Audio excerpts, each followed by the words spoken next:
What is up, guys? Welcome to Addicted Vapes. Today we're going to take a look at the Sigelei 100 Watt Plus.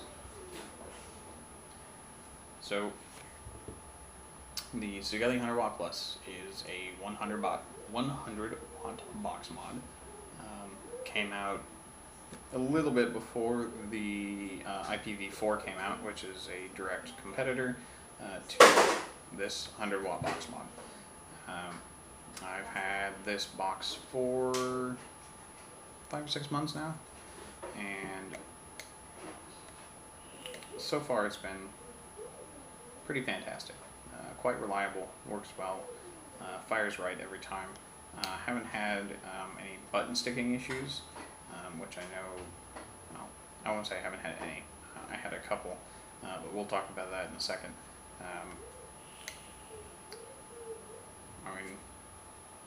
Overall, and it's a reliable box mod.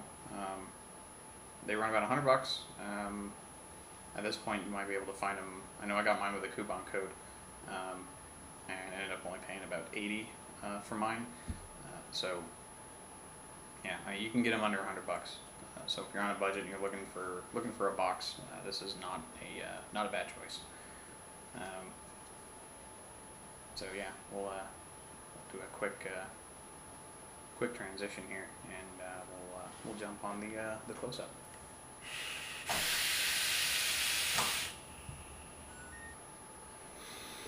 Alright, so here's the mod. I've got a Forge RDA sitting on top of it from MZV Philippines, which I'll be doing in my next video. Here's your screen. You get 4 handy pieces of information right there. You get your wattage, your input voltage, your battery life, and your resistance. I guess one of the first things that kind of bothered me a little bit about this was if you want to use this as an ohm reader, it only goes to the 10th place.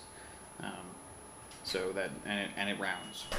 So this build is either 0.34, or it's between 0.34 and 0.25. So it rounds that either down to 0.3 or up to 0.3.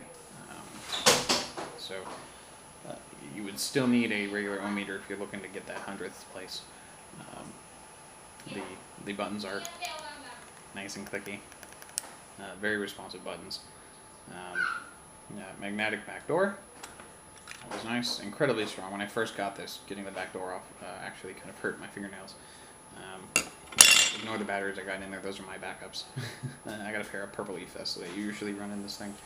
You got battery venting on the bottom, and so I think one of my only gripes with this particular product is that I did start getting some button sticking at one point. It doesn't do it anymore, which is good. And there was a fix for that, at least for the original 100 watt and the 150s. You pop the internals out, and then on the back side of the button here, where it connects on the inside, there was a locking ring.